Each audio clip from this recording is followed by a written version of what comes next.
Part 4. Notes of Class Talks and Lectures. Notes of Class Talks. On Art. In art, interest must be centered on the principal theme.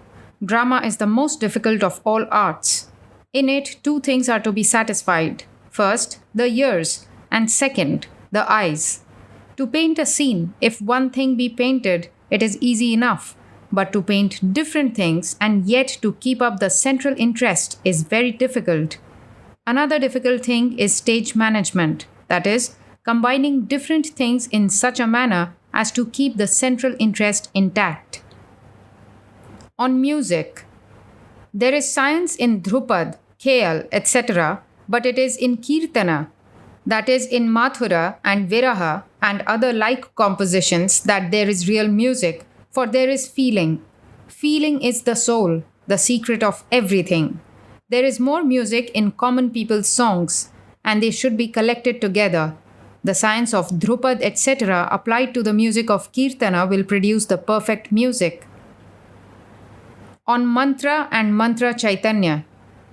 The Mantra Shastris, upholders of the Mantra theory, believe that some words have been handed down through a succession of teachers and disciples, and the mere utterance of them will lead to some form of realization. There are two different meanings of the word Mantra Chaitanya. According to some, if you practice the repetition of a certain mantra, you will see the Ishtadevata, who is the object or deity of that mantra. But according to others, the word means that if you practice the repetition of a certain mantra received from a guru, not competent, you will have to perform certain ceremonials by which that mantra will become Chaitana or living, and then its repetition will be successful. Different mantras, when they are thus living, show different signs, but the general sign is that one will be able to repeat it for a long time without feeling any strain, and that his mind will very soon be concentrated. This is about the Tantrika mantras. From the time of the Vedas, two different opinions have been held about mantras. Yaska and others say that the Vedas have meanings, but the ancient Mantra Shastris say that they have no meaning, and that their use consists only in uttering them in connection with certain sacrifices, when they will surely produce effect in the form of various material enjoyments or spiritual knowledge. The latter arises from the utterance of the Upanishads. On conceptions of Godhead. Man's inner hankering is to find someone who is free, that is, beyond the laws of nature. The Vedantins believe in such an eternal Ishvara, while the Buddhists and the Sankhyas believe only a Janyeshvara, created God, that is, a God who was a man before, but has become God through spiritual practice. The Puranas reconcile these two positions by the doctrine of incarnation. That is, they say that the Janyeshvara is nothing but the Nitya, eternal Ishvara, taking by Maya the form of a Janyeshvara. The argument of the Sankhyas against the doctrine of eternal Ishvara, which is how a liberated soul can create the universe, is based on false grounds. For you cannot dictate anything to a liberated soul. He is free, that is, he may do whatever he likes. According to the Vedanta, the Janyeshwaras cannot create, preserve, or destroy the universe. On food. You preach to others to be men but cannot give them good food. I have been thinking over this problem for the last 4 years. I wish to make an experiment whether something of the nature of flattened rice can be made out of wheat. Then we can get a different food every day. About drinking water, I searched for a filter which would suit our country. I found one pan-like porcelain vessel through which water was made to pass, and all the bacilli remained in the porcelain pan. But gradually that filter would itself become the hotbed of all germs. This is the danger of all filters. Continued searching, I found one method by which water was distilled and then oxygen was passed into it. After this, the water became so pure that great improvement of health was sure to result from its use. On sannyasa and family life.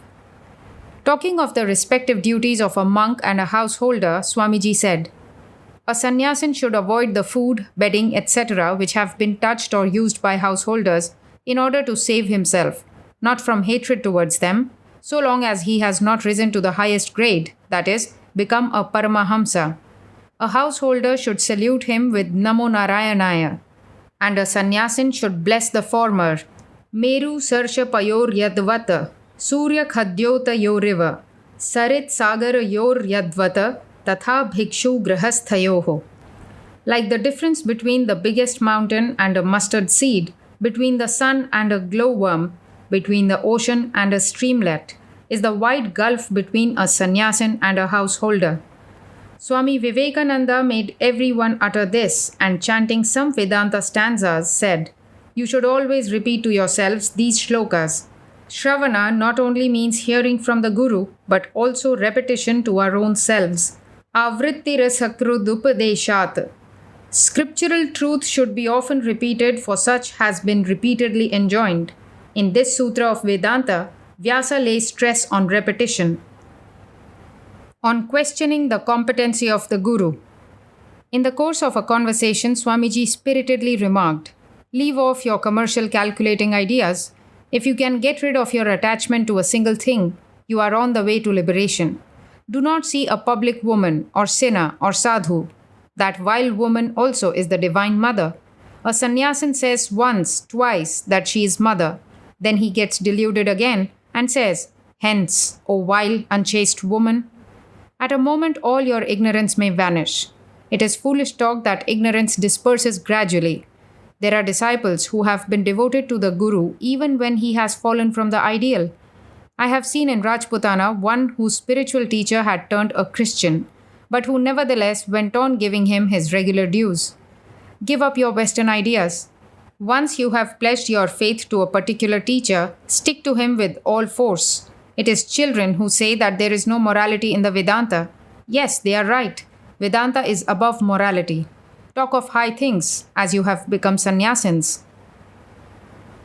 Sri Ramakrishna, the significance of his life and teachings. In a narrow society, there is depth and intensity of spirituality. The narrow stream is very rapid. In a Catholic society, along with the breadth of vision, we find a proportionate loss in depth and intensity.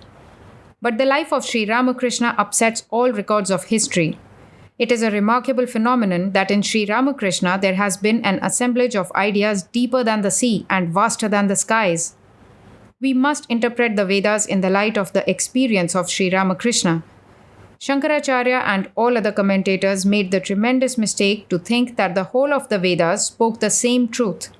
Therefore, they were guilty of torturing those of the apparently conflicting Vedic texts which go against their own doctrines into the meaning of their particular schools. As in the olden times, it was the Lord alone, the deliverer of the Gita, who partially harmonized these apparently conflicting statements. So, with a view to completely settling this dispute, immensely magnified in the process of time, he himself has come as Sri Ramakrishna. Therefore, no one can truly understand the Vedas and Vedanta unless one studies them in the light of the utterance of Sri Ramakrishna, who first exemplified in his life and taught that these scriptural statements, which appear to the cursory view as contradictory, are meant for different grades of aspirants and are arranged in the order of evolution. The whole world will undoubtedly forget its fights and disputes and be united in a fraternal tie in religious and other matters as a consequence of these teachings. If there is anything which Sri Ramakrishna has urged us to give up as carefully as lust and wealth, it is the limiting of the infinitude of God by circumscribing it within narrow bounds. Whoever, therefore, will try to limit the infinite ideals of Sri Ramakrishna in that way will go against him and be his enemy. One of his own utterances is that those who have seen the chameleon only once know only one color of the animal, but those who have lived under the tree know all the colors that it puts on. For this reason, no saying of Sri Ramakrishna can be accepted as authentic unless it is verified by those who constantly lived with him and whom he brought up to fulfill his life's mission. Such a unique personality, such a synthesis of the utmost of jnana, yoga, bhakti, and karma has never before appeared among mankind. The life of Sri Ramakrishna proves that the greatest breadth, the highest Catholicity, and the utmost intensity can exist side by side in the same individual, and that society also can be constructed like that, for society is nothing but an aggregate of individuals. He is the true disciple and follower of Sri Ramakrishna, whose character is perfect and all sided like this. The formation of such a perfect character is the ideal of this age, and everyone should strive for that alone. On Sri Ramakrishna and his views. By force, think of one thing at least as Brahman. Of course, it is easier to think of Ramakrishna as God, but the danger is that we cannot form Ishvara Buddhi, vision of divinity, in others. God is eternal, without any form, omnipresent. To think of him as possessing any form is blasphemy. But the secret of image worship is that you are trying to develop your vision of divinity in one thing. Sri Ramakrishna used to consider himself as an incarnation in the ordinary sense of the term, though I could not understand it. I used to say that he was Brahman in the Vedantic sense, but just before his passing away, when he was suffering from the characteristic difficulty in breathing, he said to me as I was cogitating in my mind whether he could even in that pain say that he was an incarnation, "He who was Rama and Krishna has now actually become Ramakrishna, but not in your Vedantic sense." He used to love me intensely, which made many quite jealous of me. He knew one's character by sight and never changed his opinion.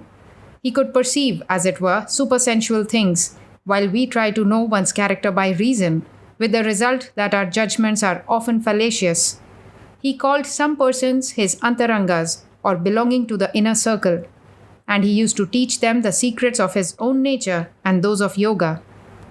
To the outsiders or bahirangas, he taught those parables now known as sayings. He used to prepare those young men, the former class, for his work, and though many complained to him about them, he paid no heed. I may have perhaps a better opinion of a bahiranga than an antaranga through his actions, but I have a superstitious regard for the latter. Love me, love my dog, as they say. I love that Brahmin priest intensely, and therefore love whatever he used to love, whatever he used to regard. He was afraid about me that I might create a sect, if left to myself. He used to say to some, "You will not attain spirituality in this life." He sensed everything, and this will explain his apparent partiality to some. He, as a scientist, used to see that different people required different treatment. None except those of the inner circle were allowed to sleep in his room. It is not true that those who have not seen him will not attain salvation. Neither is it true that a man who has seen him thrice will attain mukti, liberation. Devotion as taught by Narada, he used to preach to the masses, those who were incapable of any higher training. He used generally to teach dualism. As a rule, he never taught Advaitism, but he taught it to me. I had been a dualist before. Sri Ramakrishna, the nation's ideal. In order that a nation may rise, it must have a high ideal. Now that ideal is, of course, the abstract Brahman. But as you all cannot be inspired by an abstract ideal, you must have a personal ideal. You have got that in the person of Sri Ramakrishna. The reason why other personages cannot be our ideal now is that their days are gone, and in order that Vedanta may come to everyone, there must be a person who is in sympathy with the present generation. This is fulfilled in Sri Ramakrishna. So now you should place him before everyone. Whether one accepts him as a sadhu or an avatara does not matter. He said he would come once more with us. Then I think he will embrace Videha Mukti, absolute emancipation. If you wish to work, you must have such an Ishtadevata or guardian angel, as the Christian nations call it. I sometimes imagine that different nations have different Ishtadevatas, and these are each trying for supremacy. Sometimes I fancy such an Ishtadevata becomes powerless to do service to a nation. Notes of Lectures. Mercenaries in Religion. Delivered in Minneapolis on November 26, 1893. Reported in the Minneapolis Journal. The Unitarian Church was crowded yesterday morning by an audience anxious to learn something of Eastern religious thought as outlined by Swami Vivekananda, a Brahmin priest who was prominent in the Parliament of Religions at Chicago last summer. The distinguished representative of the Brahmin faith was brought to Minneapolis by the Peripatetic Club, and he addressed that body last Friday evening. He was induced to remain until this week, in order that he might deliver the address yesterday. Dr. H. M. Simmons, the pastor, read from Paul's lesson of faith, hope, and charity, and the greatest of these is charity, supplementing that reading by a selection from the Brahmin scripture, which teaches the same lesson, and also a selection from the Muslim faith and poems from the Hindu literature, all of which are in harmony with Paul's utterances. After a second hymn, Swami Vivekananda was introduced. He stepped to the edge of the platform and at once had his audience interested by the recital of a Hindu story. He said in excellent English, "I will tell you a story of 5 blind men. There was a procession in a village in India, and all the people turned out to see the procession, and specially the gaily caparisoned elephant. The people were delighted, and as the 5 blind men could not see, they determined to touch the elephant that they might acquaint themselves with its form. They were given the privilege, and after the procession had passed, they returned home together with the people, and they began to talk about the elephant. It was just like a wall, said one. No, it wasn't, said another. It was like a piece of rope. You are mistaken, said a third. I felt him, and it was just a serpent. The discussion grew excited, and the fourth declared the elephant was like a pillow. The argument soon broke into more angry expressions, and the 5 blind men took to fighting. Along came a man with 2 eyes, and he said, My friends, what is the matter? The disputation was explained, whereupon the newcomer said, Men, you are all right. The trouble is you touched the elephant at different points. The wall was the side, the rope was the tail, the serpent was the trunk, and the toes were the pillow. Stop your quarreling. You are all right. Only you have been viewing the elephant from different standpoints. Religion, he said, had become involved in such a quarrel. The people of the West thought they had the only religion of God, and the people of the East held the same prejudice. Both were wrong. God was in every religion. There were many bright criticisms on Western thought. The Christians were characterized as having a shopkeeping religion. They were always begging of God, Oh God, give me this and give me that. Oh God, do this and do that. The Hindu couldn't understand this. He thought it wrong to be begging of God. Instead of begging, the religious man should give. The Hindu believed in giving to God, to his fellows, instead of asking God to give to them. He had observed that the people of the West, very many of them, thought a great deal of God, so long as they got along all right, but when the reverse came, then God was forgotten. Not so with the Hindu, who had come to look upon God as a being of love. The Hindu faith recognized the motherhood of God as well as the fatherhood, because the former was a better fulfillment of the idea of love. The Western Christian would work all the week for the dollar, and when he succeeded, he would pray, Oh God, we thank thee for giving us this benefit. And then he would put all the money into his pocket. The Hindu would make the money and then give it to God by helping the poor and the less fortunate. And so comparisons were made between the ideas of the West and the ideas of the East. In speaking of God, Vivekananda said in substance, You people of the West think you have God. What is it to have God? If you have Him, why is it that so much criminality exists, that 9 out of 10 people are hypocrites? Hypocrisy cannot exist where God is. You have your palaces for the worship of God, and you attend them in part for a time once a week. But how few go to worship God? It is the fashion in the West to attend church, and many of you attend for no other reason. Have you then, you people of the West, any right to lay exclusive claim to the possession of God? Here the speaker was interrupted by spontaneous applause. He proceeded, We of the Hindu faith believe in worshipping God for love's sake, not for what He gives us, but because God is love, and no nation, no people, no religion has God until it is willing to worship Him for love's sake. You of the West are practical in business, practical in great inventions, but we of the East are practical in religion. You make commerce your business. We make religion our business. If you will come to India and talk with the workman in the field, you will find he has no opinion on politics. He knows nothing of politics. But you talk to him of religion, and the humblest knows about monotheism, deism, and all the isms of religion. You ask, What government do you live under? And he will reply, I don't know. I pay my taxes, and that's all I know about it. I have talked with your laborers, your farmers, and I find that in politics they are all posted. They are either Democrat or Republican, and they know whether they prefer free silver or a gold standard. But you talk to them of religion, they are like the Indian farmer. They don't know.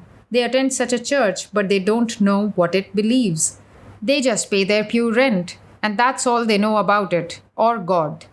The superstitions of India were admitted, but what nation doesn't have them? He asked. In summing up, he held that the nations had been looking at God as a monopoly. All nations had God, and any impulse for good was God. The Western people, as well as the Eastern people, must learn to want God, and this want was compared to the man underwater struggling for air. He wanted it. He couldn't live without it. When the people of the West wanted God in that manner, then they would be welcome in India, because the missionaries would then come to them with God, not with the idea that India knows not God, but with love in their hearts and not dogma. The Destiny of Man. Delivered in Memphis on January 17, 1894. Reported in Appeal Avalanche. The audience was moderately large and was made up of the best literary and musical talent of the city, including some of the most distinguished members of the legal fraternity and financial institutions. The speaker differs in one respect in particular from some American orators. He advances his ideas with as much deliberation as a professor of mathematics demonstrates an example in algebra to his students.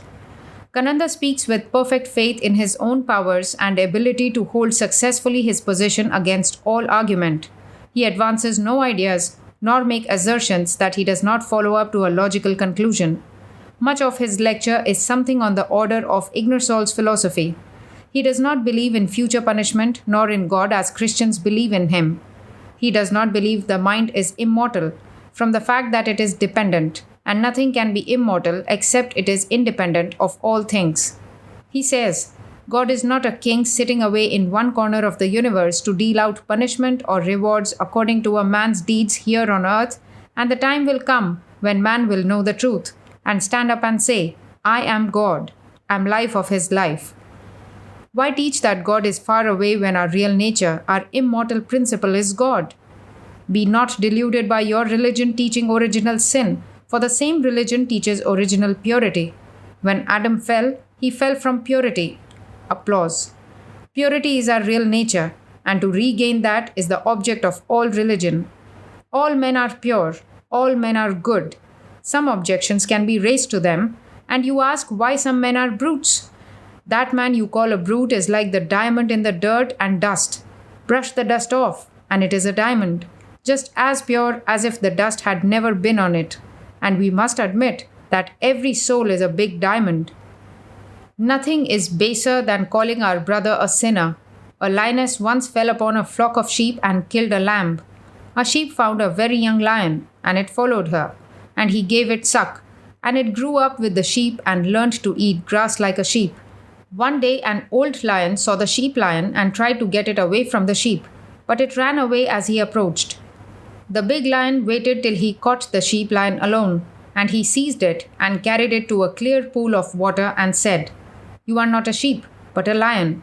Look at your picture in the water. The sheep lion, seeing its picture reflected from the water, said, I am a lion and not a sheep. Let us not think we are sheep, but be lions, and don't bleat and eat grass like a sheep. For 4 months I have been in America. In Massachusetts, I visited a reformatory prison. The jailer at that prison never knows for what crimes the prisoners are incarcerated. The mantle of charity is thrown around them. In another city, there were 3 newspapers, edited by very learned men, trying to prove that severe punishment was a necessity, while one other paper contended that mercy was better than punishment.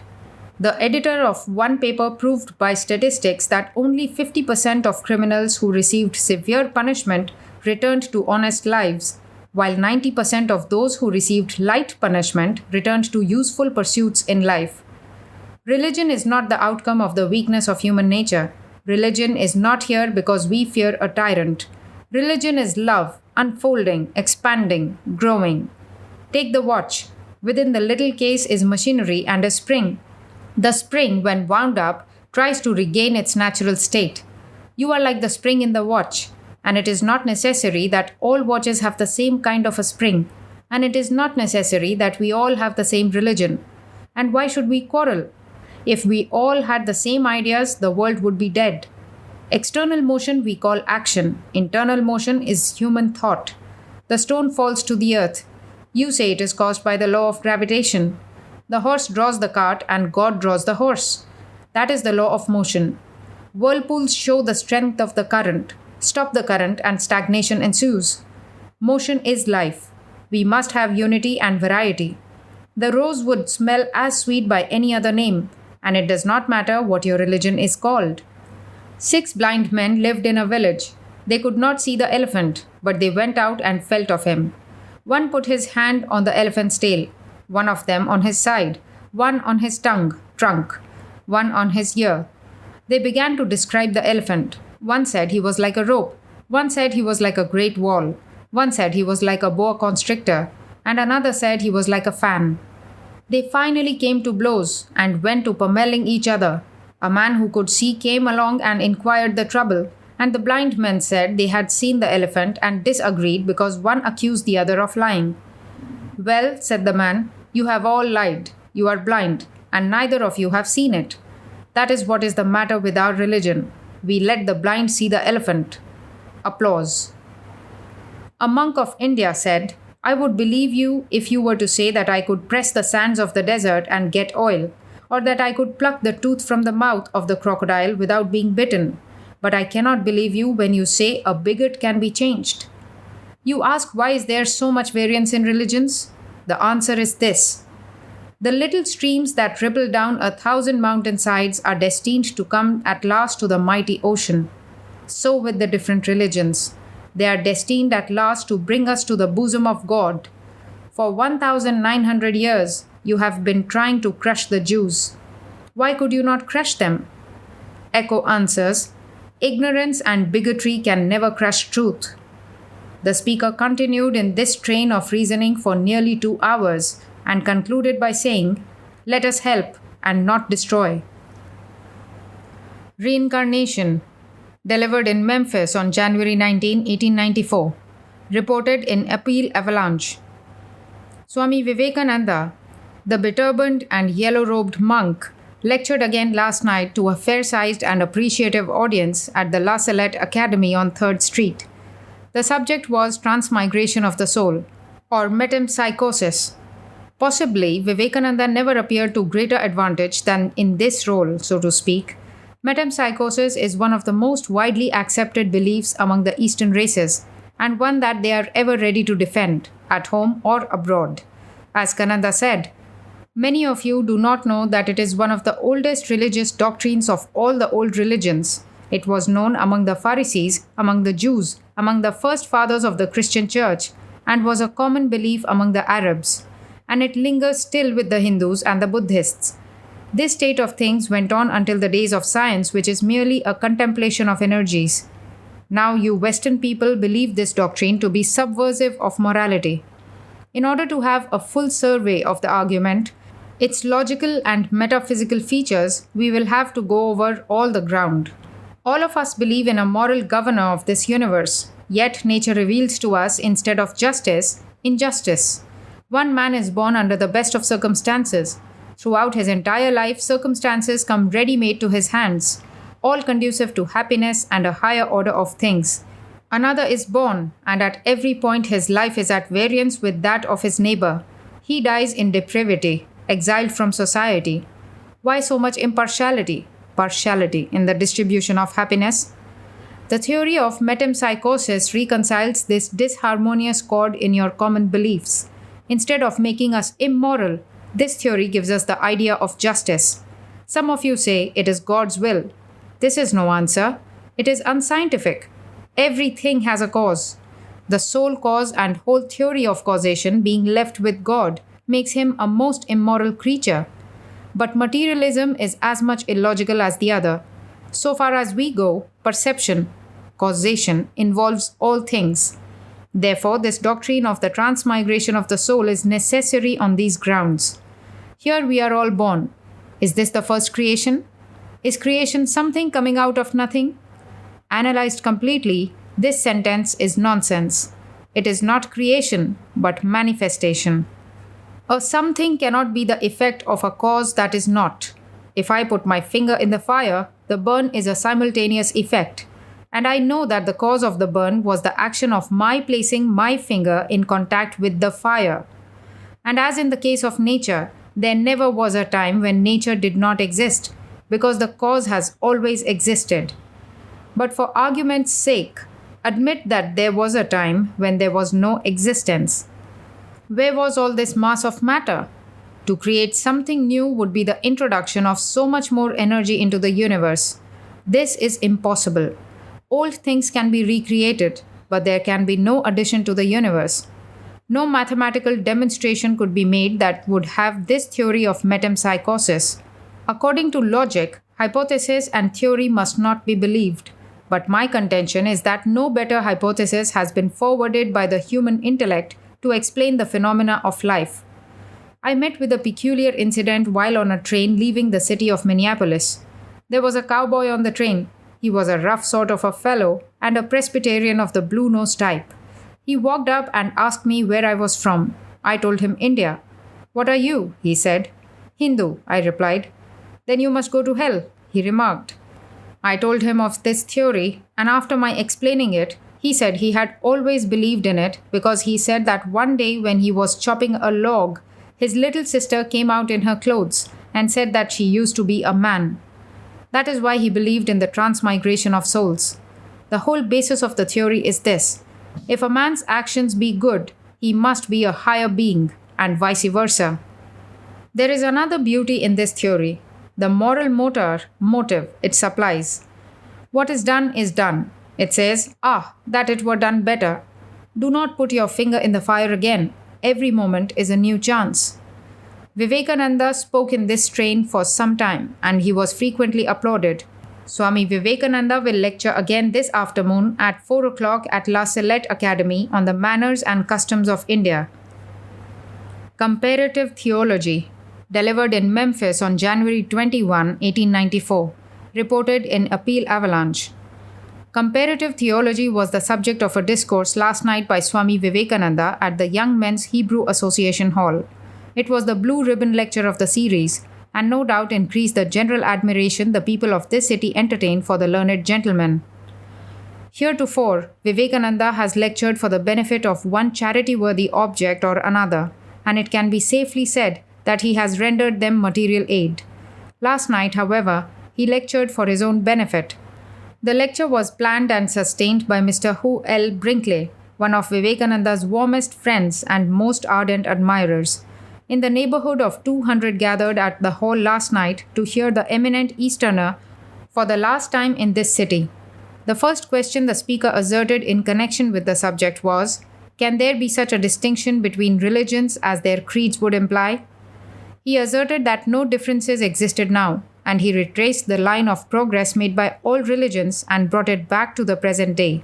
He showed that such variance of opinion must of necessity have existed with primitive man in regard to the idea of God, but that as the world advanced step by step in a moral and intellectual way, the distinctions became more and more indistinct, until finally it had faded away entirely, and now there was one all-prevalent doctrine, that of an absolute existence. No savage, said the speaker, can be found who does not believe in some kind of a God. Modern science does not say whether it looks upon this as a revelation or not. Love among savage nations is not very strong. They live in terror. To their superstitious imaginations is pictured some malignant spirit, before the thought of which they quake in fear and terror. Whatever he likes, he thinks, will please the evil spirit. What will pacify him, he thinks, will appease the wrath of the spirit. To this end, he labors even against his fellow savage. The speaker went on to show by historical facts that the savage man went from ancestral worship to the worship of elephants, and later to gods, such as the god of thunder and storms. Then the religion of the world was polytheism. The beauty of the sunrise, the grandeur of the sunset, the mystifying appearance of the star-bedecked skies, and the weirdness of thunder and lightning impressed primitive man with a force that he could not explain, and suggested the idea of a higher and more powerful being controlling the infinities that flocked before his gaze, said Vivekananda. Then came another period, the period of monotheism. All the gods disappeared and blended into one, the God of gods, the ruler of the universe. Then the speaker traced the Aryan race up to that period where they said, "We live and move in God. He is motion." Then there came another period known to metaphysics as the period of pantheism. This race rejected polytheism and monotheism and the idea that God was the universe and said, "The soul of my soul is the only true existence. My nature is my existence and will expand to me." Vivekananda then took up Buddhism. He said that they neither asserted nor denied the existence of a God. Buddha would simply say, when his counsel was sought, "You see misery, then try to lessen it." To a Buddhist, misery is ever present, and society measures the scope of his existence. Mohammedans, he said, believed in the Old Testament of the Hindu, Hebrew, and the New Testament of the Christian. They do not like the Christians, for they say they are heretics and teach man worship. Muhammad ever forbade his followers having a picture of himself. "The next question that arises," said he, "are these religions true, or are some of them true and some of them false? They have all reached one conclusion, that of an absolute and infinite existence. Unity is the object of religion. The multiple of phenomena that is seen at every hand is only the infinite variety of unity. An analysis of religion shows that man does not travel from fallacy to truth, but from a lower truth to a higher truth. A man brings in a coat to a lot of people. Some say the coat does not fit them. Well, you get out. You can't have a coat. Ask one Christian minister what is the matter with all the other sects that are opposed to his doctrines and dogmas, and he will answer, "Oh, they are not Christians." But we have better instruction than these.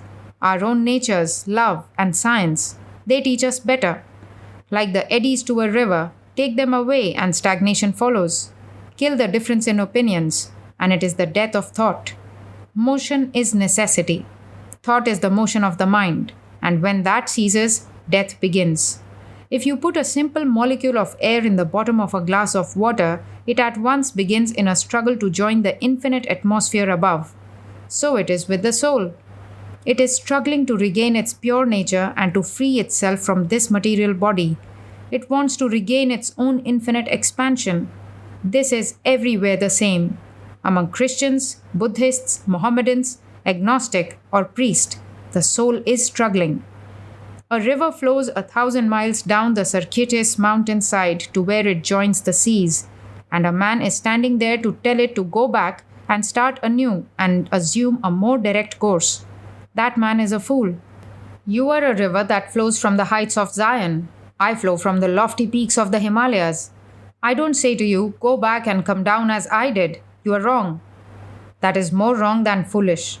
Stick to your beliefs. The truth is never lost. Books may perish, nations may go down in a crash, but the truth is preserved and is taken up by some man and handed back to society, which proves a grand and continuous revelation of God. Buddhism, the religion of the light of Asia, delivered in Detroit on March 19, 1894, reported in Detroit Tribune. Vivekananda lectured to an audience of about 80, according to the journal 500, at the auditorium last night upon Buddhism, the religion of the light of Asia. Honorable Don M. Dickinson introduced him to the audience. "Who shall say that this system of religion is divine and that doomed?" asked Mr. Dickinson in his introductory remarks. "Who shall draw the mystic line?" Vivekananda reviewed at length the early religions of India. He told of the great slaughter of animals on the altar of sacrifice, of Buddha's birth and life, of his puzzling questions to himself over the causes of creation and the reasons for existence, of the earnest struggle of Buddha to find the solution of creation and life, of the final result. Buddha, he said, stood head and shoulders above all other men. He was one, he said, of whom his friends or enemies could never say that he drew a breath or ate a crumb of bread but for the good of all. He never preached transmigration of the soul, said Kananda. Except he believed one soul was to its successor like the wave of the ocean that grew and died away, leaving not to the succeeding wave but its force. He never preached that there was a God, nor did he deny there was a God. Why should we be good? His disciples asked of him. Because, he said, you inherited good. Let you in your turn leave some heritage of good to your successors. Let us all help the onward march of accumulated goodness for goodness' sake. He was the first prophet. He never abused anyone or arrogated anything to himself. He believed in our working out our own salvation in religion. I can't tell you, he said on his deathbed, nor anyone. Depend not on anyone. Work out your own religion, salvation. He protested against the inequality of man and man, or of man and beast. All life was equal, he preached. He was the first man to uphold the doctrine of prohibition in liquors. Be good and do good, he said. If there is a God, you have him by being good. If there is no God, being good is good. He is to be blamed for all he suffers. He is to be praised for all his good. He was the first who brought the missionaries into existence. He came as a savior to the downtrodden millions of India. They could not understand his philosophy, but they saw the man and his teachings, and they followed him. In conclusion, Kananda said that Buddhism was the foundation of the Christian religion, that the Catholic Church came from Buddhism. The Science of Yoga. Delivered at Tucker Hall, Alameda, California on April 13, 1900. The old Sanskrit word yoga is defined as chitta vritti nirodha. It means that yoga is the science that teaches us to bring the chitta under control from the state of change. The chitta is the stuff from which our minds are made and which is being constantly churned into waves by external and internal influences. Yoga teaches us how to control the mind so that it is not thrown out of balance into wave forms. What does this mean? To the student of religion, almost 99% of the books and thoughts of religion are mere speculations. One man thinks religion is this and another that. If one man is more clever than the others, he overthrows their speculations and starts a new one. Men have been studying new religious systems for the last 2,000, 4,000 years. How long exactly, nobody knows. When they could not reason them out, they said, believe. If they were powerful, they forced their beliefs. This is going on even now. But there are a set of people who are not entirely satisfied with this sort of thing. Is there no way out? They ask. You do not speculate that way in physics, chemistry, and mathematics. Why cannot the science of religion be like any other science? They proposed this way. If such a thing as the soul of man really exists, if it is immortal, if God really exists as the ruler of this universe, he must be known here, and all that must be realized in your own consciousness. The mind cannot be analyzed by any external machine. Supposing you could look into my brain while I am thinking, you would only see certain molecules interchanged. You could not see thought, consciousness, ideas, images. You would simply see the mass of vibrations, chemical and physical changes. From this example, we see that this sort of analysis would not do. Is there any other method by which the mind can be analyzed as mind? If there is, then the real science of religion is possible. The science of Raja Yoga claims there is such a possibility. We can all attempt it and succeed to a certain degree. There is this great difficulty. In external sciences, the object is comparatively easy to observe. The instruments of analysis are rigid, and both are external. But in the analysis of the mind, the object and the instruments of analysis are the same thing. The subject and the object become one. External analysis will go to the brain and find physical and chemical changes. It would never succeed in answering the questions, what is the consciousness? What is your imagination? Where does this vast mass of ideas you have come from? And where do they go? We cannot deny them. They are facts. I never saw my own brain. I have to take for granted I have one. But man can never deny his own conscious imagination. The great problem is ourselves. Am I the long chain I do not see, one piece following the other in rapid succession but quite unconnected? Am I such a state of consciousness, forever in a flux? Or am I something more than that, a substance, an entity, what we call the soul. In other words, has man a soul or not? Is he a bundle of states of consciousness without any connection, or is he a unified substance? That is the great controversy. If we are merely bundles of consciousness, such a question as immortality would be merely delusion. On the other hand, if there is something in me which is a unit, a substance, then of course I am immortal. The unit cannot be destroyed or broken into pieces. Only compounds can be broken up. All religions except Buddhism believe and struggle in some way or other to reach such a substance. Buddhism denies the substance and is quite satisfied with that. It says this business about God, the soul, immortality, and all that, do not vex yourselves with such questions. But all the other religions of the world cling to this substance. They all believe that the soul is the substance in man in spite of all the changes, that God is the substance which is in the universe. They all believe in the immortality of the soul. These are speculations. Who is to decide the controversy between the Buddhists and the Christians? Christianity says there is a substance that will live forever. The Christian says, my Bible says so. The Buddhist says, I do not believe in your book. The question is, are we the substance, the soul, or this subtle matter, the changing, billowing mind? Our minds are constantly changing. Where is the substance within? We do not find it. I am now this and now that. I will believe in the substance if for a moment you can stop these changes. Of course, all the beliefs in God and heaven are little beliefs of organized religions. Any scientific religion never proposes such things. Yoga is the science that teaches us to stop the chitta, the mind stuff, from getting into these changes. Suppose you succeed in leading the mind to a perfect state of yoga. That moment you have solved the problem. You have known what you are. You have mastered all the changes. After that, you may let the mind run about. But it is not the same mind anymore. It is perfectly under your control. No more like wild horses that dash you down. You have seen God. This is no longer a matter of speculation.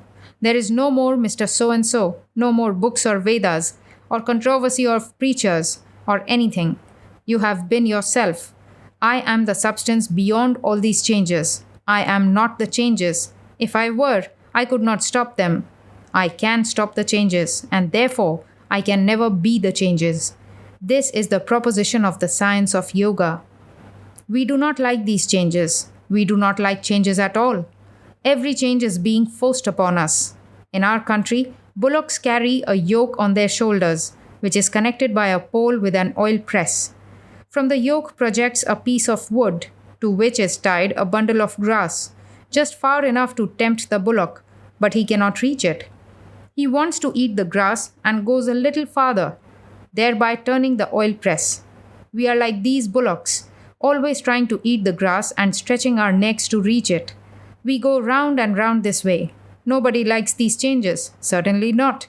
All these changes are forced upon us. We cannot help it.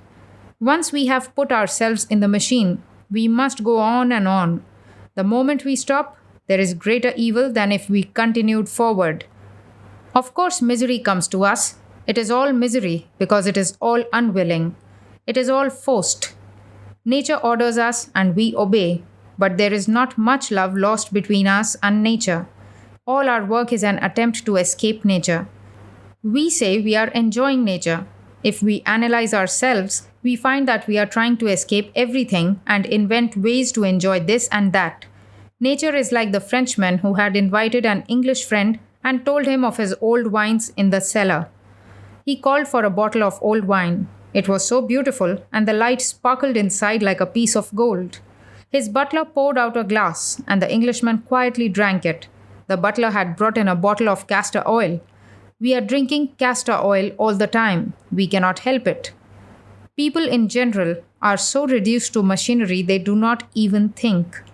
Just like cats, dogs, and other animals, they are also driven with the whip by nature.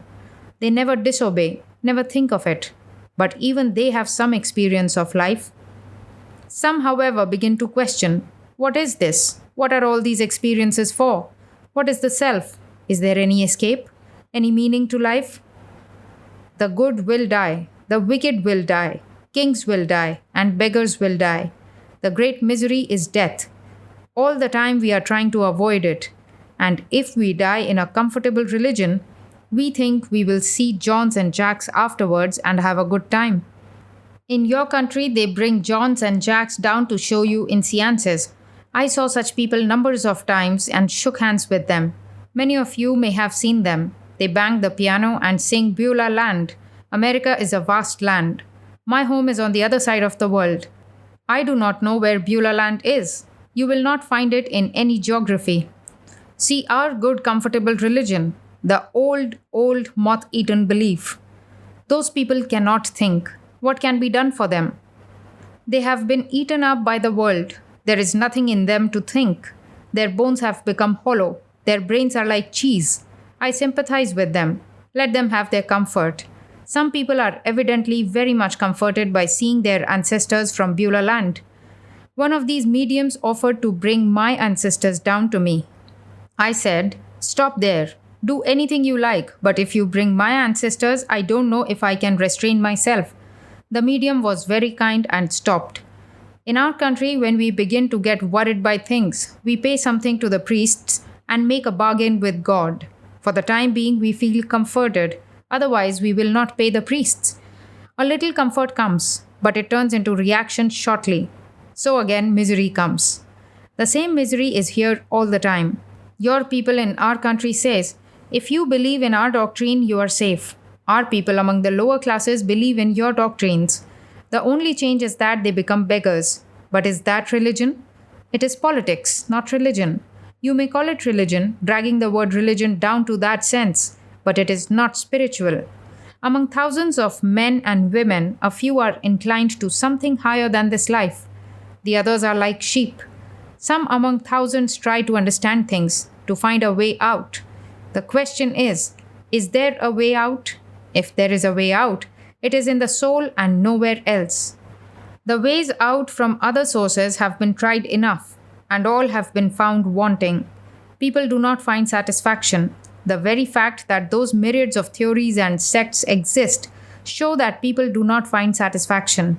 The science of yoga proposes this, that the one way out is through ourselves. We have to individualize ourselves. If there is any truth, we can realize it as our very essence.